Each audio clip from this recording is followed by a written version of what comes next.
সচিব ক্যাম্পাসে আধিপত্যবাদ বিরোধী এবং আগ্রাসন বিরোধী আন্দোলনের অন্যতম নায়ক আমাদের বড় ভাই আক্তার হোসেনের উপর নিউ ইয়র্কে গতকাল সন্ত্রাসী নিষিদ্ধ আওয়ামী লীগ এবং তার দোসররা হামলা করেছে।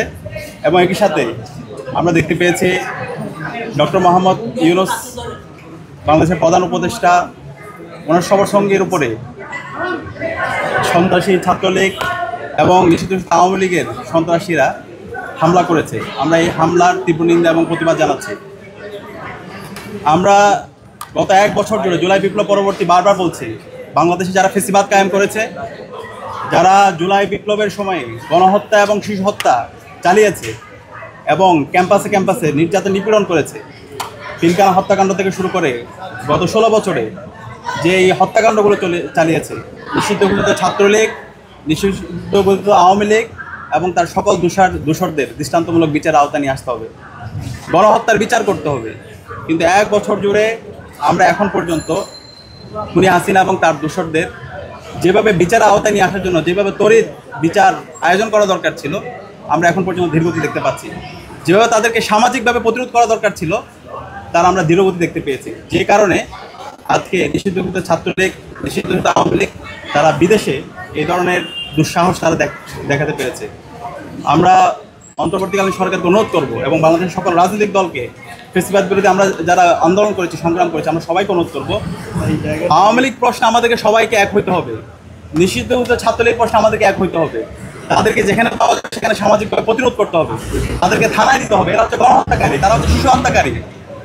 আমরা সবাই যেন ঐক্যবদ্ধভাবে এই নিষিদ্ধঘোষিত ছাত্রলীগ, নিষিদ্ধঘোষিত আওয়ামী লীগের বিরুদ্ধে সবাই ঐক্যবদ্ধভাবে আমাদের প্রতিরোধ জারি রাখি এবং তাদেরকে, এই গণহত্যাকারীদেরকে দৃষ্টান্তমূলক বিচার আওতায় নিয়ে আসি। অন্তর্বর্তীকালীন সরকারকে আমরা অনুরোধ করছি, এক বছর চলে গেছে, শহীদদের রক্ত এখনও দেয়ালে লেগে আছে, আমাদের যারা গাজীরা আছে এখন তারা হাসপাতালে বেঁধে কাতরাচ্ছে। আপনারা কেন এই গণহত্যাকারী এবং শিশু হত্যাকারী খুনি হাসিনা এবং তার দোষীদেরকে আপনারা এখন পর্যন্ত দৃষ্টান্তমূলক বিচার আওতায় নিয়ে আসছেন না? এবং একই সাথে আমরা দেখতে পাচ্ছি তাদেরকে বিভিন্ন জায়গায় দায় মুক্তি দেওয়া হচ্ছে। এখন পর্যন্ত ফেসিবাদের দোষরা বিভিন্ন জায়গায় বসে আছে, তারা অ্যাডমিনিস্ট্রেশনে বসে আছে, তারা বিচার বিভাগে বসে আছে, বিশ্ববিদ্যালয়ে তারা বসে আছে। আমরা ঢাকা বিশ্ববিদ্যালয় থেকে ফেসিবাদের সকল দোষরদের বিরুদ্ধে আমরা জিরো টলারেন্স ঘোষণা করছি। আমরা তাদের বিরুদ্ধে বিশ্ববিদ্যালয় প্রশাসনকে ব্যবস্থা নেওয়ার জন্য অনুরোধ করছি। আমরা দাবিতে উত্থাপন করেছি এবং খুব দ্রুতই শিক্ষার্থীদেরকে সাথে নিয়ে আমরা এই খুনি হাসিনা এবং তার সকল দোষরদের বিরুদ্ধে আমাদের আন্দোলন সংগ্রাম জারি রাখবো।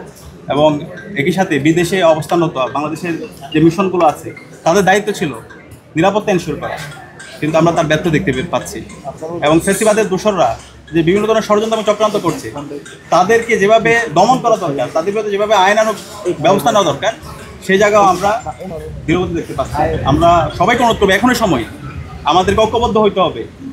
আমরা যারা জুলাই আন্দোলন করেছি, আমরা প্রত্যেকে পরিচয় ভুলে গিয়ে ফেসিবাদের বিরুদ্ধে আন্দোলন করেছিলাম, জালেম হাসিনার বিরুদ্ধে আন্দোলন করেছিলাম। এখন নতুন বাংলাদেশ বিনির্মাণ করার জন্য বাংলাদেশ প্রশ্নে, জুলাইয়ের প্রশ্নে আমাকে সবাইকে ঐক্যবদ্ধ হইতে হবে।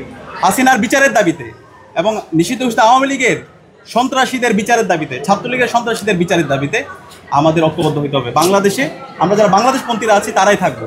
যারা দিল্লির এজেন্ডা বাস্তবায়ন করেছে, যারা আমার ভাই আবরার ফাহাদকে শহীদ করেছে, ক্যাম্পাসে ক্যাম্পাসে আমাদের শত শত ভাইদেরকে শহীদ করেছে এবং গণহত্যা এবং শিশু হত্যা করেছে, তাদের বাংলাদেশের রাজনীতি করার অধিকার নাই। তাদের বিরুদ্ধে আমাদের সামাজিক প্রতিরোধ, তাদের বিরুদ্ধে আমাদের দৃষ্টান্তমূলক বিচারের আওতায় নিয়ে আসতে হবে এবং এর মাধ্যমে বাংলাদেশে আমাদের সকল ফেসিবাদের বিরুদ্ধে আমাদের সবার অবস্থান পরিষ্কার করতে হবে।